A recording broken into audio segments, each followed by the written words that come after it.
Ce bâtiment à l'origine est une ancienne imprimerie, un ancien grand magasin. C'est un bâtiment qui est complètement encastré dans le centre-ville de Limoges et qui n'a donc qu'une seule façade sur une rue très étroite, mais qui a la particularité d'avoir un très grand volume sur une grande verrière et organisé par une série de coursives. Donc nous, ce qu'on a fait, c'est qu'on a utilisé finalement tout ce qui était là, ces coursives, pour y installer les espaces d'exposition, pour y installer les espaces de travail des équipes qui sont immergées dans le volume, et aussi pour y installer l'artothèque, qui est vraiment une originalité du FRAC Artothèque de Limoges, qui accueille des œuvres en prêt. Mais ces œuvres en prêt font partie aussi du parcours du visiteur. Donc finalement, vraiment l'originalité, c'est que tout ici est en regard.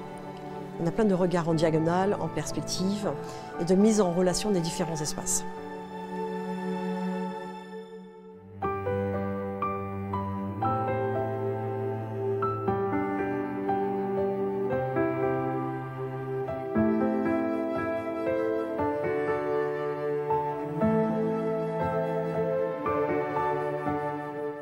On est dans un bâtiment existant avec une histoire. Donc l'intention d'un architecte dans un cas comme ça, c'est à regarder tout ce qui est les histoires, les photos, les plans, les maps, et comprendre bien l'histoire de le site. Donc en fait, ça, je pense en fait, c'est la première intention.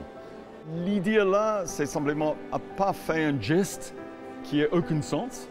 C'est vraiment à regarder les choses qui existent et après commence à travailler là-dessus.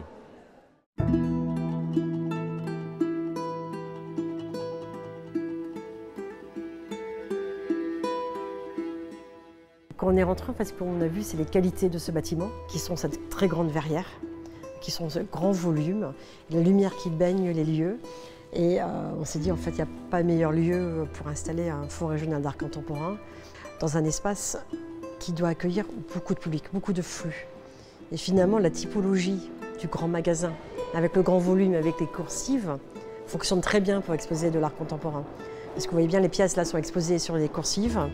On a des installations sculpturales qui peuvent être exposées en rez-de-chaussée, qui baignent sur la lumière de cette grande verrière. Et donc on a mis en valeur tout ce qui était là. Donc le parquet existant, les garde-corps existants, les éléments d'architecture industrielle, bien sûr la grande verrière, et on a amené des éléments contemporains qui sont la boîte immersive, qui est un peu posée comme un ovni qui atterrit, qui s'est installé, mais qui a une présence forte et qui redéfinit un petit peu tous les espaces, tous les lieux qu'il y a autour.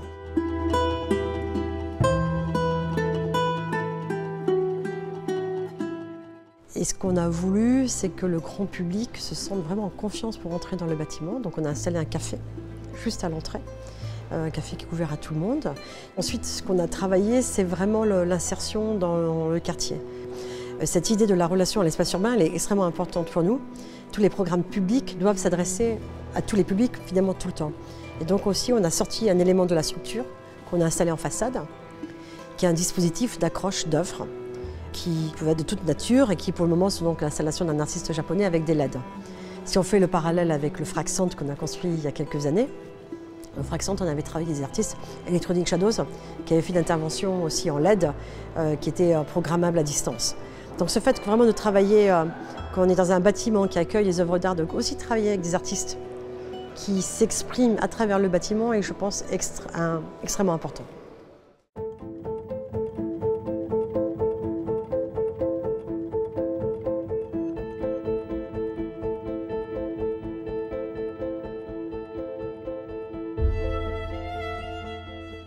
Cet endroit, c'est la boîte immersive. C'est un espace de 36 mètres carrés qu'on a investi dans le projet architectural. C'est vraiment l'idée que les gens découvrent notre fond, non pas par des noms d'artistes qu'ils peuvent connaître déjà ou justement se sentir un peu je connais pas, c'est pas pour moi. Là, c'est vraiment l'idée d'ouvrir aux gens par les œuvres et que vraiment cette œuvre me plaît parce qu'elle me parle, parce qu'il y a eu cette figure-là qui m'interpelle. Je vais la piocher et je vais découvrir ce qu'il y a derrière. Qu'est-ce qu'il y a derrière? C'est une interview d'un artiste, l'artiste dans son atelier, c'est des vues d'exposition de l'œuvre, c'est quantité de contenu que les personnes pourront découvrir et s'ils veulent repartir juste avec un nom, ils le peuvent. Ils peuvent rester 20 minutes dans cet espace. comme 2 minutes, mais l'idée c'est vraiment qu'il y ait un nom, une image qui ait interpellé le public.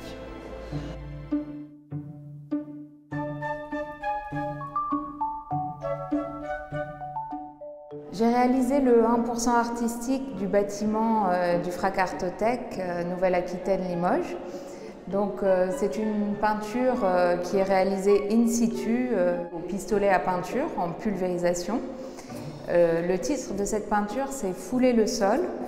Et c'est une peinture qui fait référence un petit peu à la mémoire du bâtiment, c'est-à-dire que j'ai commencé par me renseigner sur toute l'histoire du lieu, créé pour être une imprimerie fin 19e, qui a ensuite été un magasin de tissus, mais qui, avant d'être une imprimerie, sur ce même sol, sur ce terrain, il y avait un couvent, le couvent des Oratoriens.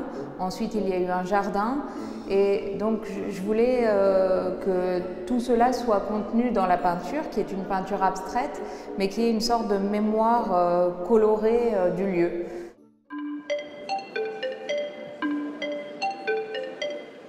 Alors moi, mon ambition, c'est celle de toute mon équipe et du président Frédéric Bernardo. C'est vraiment que les gens poussent la porte de cet établissement le plus librement possible. L'entrée y est gratuite, on y sert du café, on y voit des œuvres d'art.